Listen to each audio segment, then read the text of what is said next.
Hey guys, Ryan here from the moviesdeadworld.net. I'm back with a new review, this time of Scream Factory's Blu-ray release of Cabin Fever.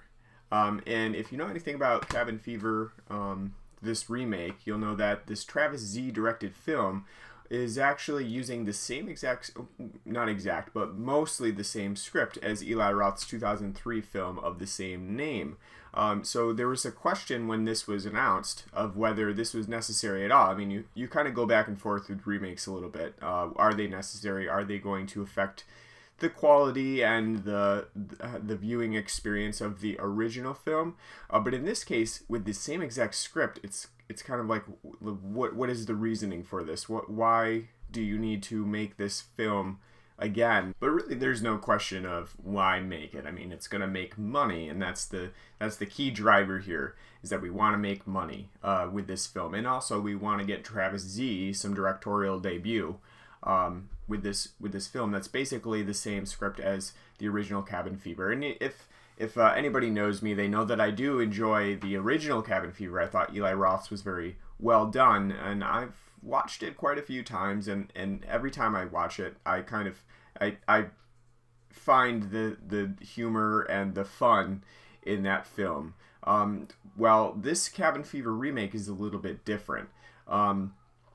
It's not as... I mean, it still is trying to be a fun sort of comedy style, but as we'll talk about a little bit later, it's a lot more brutal and less forgiving than Eli Roth. So it has a lot of a kind of a darker tone than what normally you would expect from, you know, the original film. And even when using the original script, it still takes on a darker feel to it. It's hard to get excited over something that is nearly identical to the original release, and that happens to be Cabin Fever's initial problem, although it's not its most heinous. Travis Z's approach to Cabin Fever is often exactly the same as Roth's on the surface, so you're going to get the same sort of script and taking advantage of some of those brooding shots that are taken right from Cabin Fever the original, but then again from, you know, films like The Evil Dead before that. Those are definitely influences on Eli Roth's Cabin Fever, and so Travis Z is using those as well. You know, we get shots of our 5 cabin-bound protagonists. They're heading to a lake house. You know, they're going to get drunk, and in this case, they're going to play with an assault rifle. A little bit of a change from Eli Roth's original film, which was just a regular gun. I don't remember the exact model of it, but it's not referenced as in detailed as this remake of Cabin Fever, because this one is clearly an assault rifle, and this character is a total video game nerd. But as Cabin Fever wears on, the film answers that age-old question of whether a script or the actors affect the success of the film more. In this case, it's a combination of direction and acting that leads to a dreadfully stilted motion picture, one that loses all of its flavor in favor of bland characterization and a more mean-spirited violence, which I talked about a little bit earlier.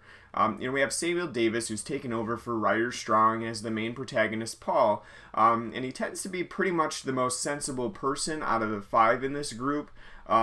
Mostly the same character traits remain here since it's the same script. You know, you've got Jeff, played by Matthew Daddario, a self-absorbed egotist who's, in the end, the guy who kind of makes the correct decision to run away from everybody else and save himself from the flesh-eating virus. You have Marcy, played by Nadine Crocker, who's Jeff's girlfriend, and she's also kind of the house mother, despite, you know, sleeping with 2 of the guys. So that's kind of a weird dynamic, but it's carried over from Eli Roth's original. So you've got Bert, played by Dustin Ingram, who, like I said before, is our gun-toting geek. He's the most stereotypical gamer that is changed for this film itself. So in Eli Roth's, I mean, video games were big at that time, but not so big within the FPS realm. And now this new remake of Cabin Fever is attempting to capitalize on that a little bit, especially with things like Black Ops coming out and some of the Call of Duty video games. So he's really a generic, stereotypical gamer. I mean, in the real world, I guess, Dustin Ingram kind of is a gamer, but in this film, it just doesn't come off very well.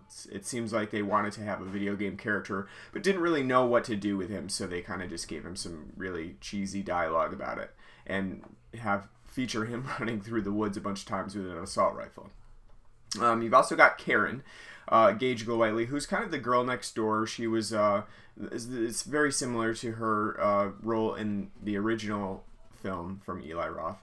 But she may or may not have a fling for Paul, and we kind of get that will they or won't they throughout the entire film. So it's kind of setting that up. And then setting Paul up for a pretty terrible discovery once it's revealed that Karen has actually contracted the flesh-eating virus. The rigid character structure means my cat in the background there. Thank you, Win-Win. That rigid character structure means that the new cast doesn't have much room to break out of the generics of Roth's script. It's much more apparent in this remake, however, that Travis Z's direction and his cast acting abilities need some work. Line delivery is often kind of awkward, and while Roth's version of Cabin Fever wasn't Shakespeare, it did at least have some good interplay and chemistry between its characters. Travis Z isn't really able to find the magic, and some scenes are downright cringeworthy. Like I said before, with Bert, those video game scenes are kind of forced on the viewer. Some of the other scenes between Paul and especially Marcy are very cringeworthy. So the chemistry just really isn't there like it was in the original film. The gender swap for Deputy Winston, who's played by Louise Linton in this film, is one of its worst features. It's unnecessary for one thing, but I didn't think that Linton did a great job with this character. I don't really understand that swap. Maybe it was trying to sexualize the character a little bit more in relation to Paul, but I just didn't get it. It didn't do anything for me, and I felt that itself was pretty unnecessary. A film that relies on some sort of feeling for its characters, Cabin Fever is doomed to failure once the audience begins actively disliking everyone. At least in the original, Roth played things with tongue-in-cheek humor, but here Travis Z seems to want to make everything as dark and grim as possible, amping things up so that he wrings all of the fun out of the plot. Cabin Fever's script is ridiculous. I mean, that's something that is ported over from the original film, and that was intentional in Eli Roth's film. But Travis Z can't find the right mix of gore and cheese here, and it becomes a chore to watch, especially in Karen's case. I talked about the brutality of this remake of Cabin Fever, but with Karen, a big change to the script finds Paul stabbing Karen in the mouth with a shovel, unhinging her jaw, basically, and then when she fails to die from that, she kind of croaks out, keep going, do it again. So he has to set her on fire. It's a terrible scene, not because, they're wringing some sort of emotional depth out of this, but it seems like Travis Z was just going for the complete exploitation of that. Really not treating Karen very well at all, and for a film that seems to want us to like her, it's a weird concept to see her so brutalized and in a miserable situation where Cabin Fever seems to want to make light of it or something. It's strange and it kind of feels gross to see it done in such a poor way, like what Travis Z does with this. It's not even, it's gruesome. It's gross. It's meant to be gory, and Cabin Fever is a film about the human body and how it decays. But here it's a grotesque, mean joke rather than in Eli Roth's original, which seemed to be, remorseful. Paul was literally putting her out of her misery in that film. In this one, Paul doubles, triples, quadruples her misery for at least a few seconds or 2 minutes. I mean, setting her on fire.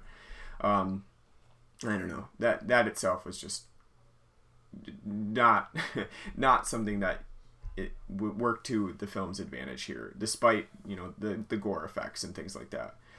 Cabin Fever is a film that didn't really sound good on paper for the remake, and it doesn't look any better on film. Travis Z is able to utilize some new tricks 13 years later. He's got a few more gore effects. He's using drones to capture some of the overhead shots, so you're getting a little bit of a better view of the surrounding areas.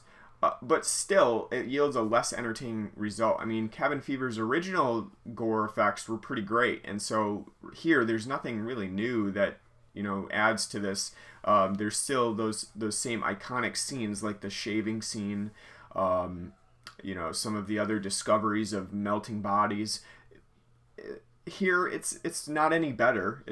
There's nothing here that you're gonna just flip out about and say, wow, that was way better than the original. And really, that should be the point of a film remake like this that uses the same script, to do it better, to do it in better than Eli Roth's original vision. And that's just not the case. And so really, this does make you question, what was the point of this film? Why did this need to get remade? I don't like that line of questioning with remakes. What do you mean, is it necessary? No film is necessary, but at a certain point, yes, we have been making remakes to have a new vision on what originally was. And so I don't like that. But for Cabin Fever, definitely you have to question why this was made, what the point was, since they didn't even bother to do it any better. So the lesson here, kids, is that shot-by-shot remakes really work, especially when that direction fails to match the tone that made the original successful. And so don't do it. If you are really, you have a film that you just loved prior and you're a filmmaker and you say, wow, I want to remake that film, do it in your own vision. Don't do it in somebody else's. Don't reuse the script. Simple as that. I don't know why you would in general, but it's not a good idea. Cabin Fever, perfect example.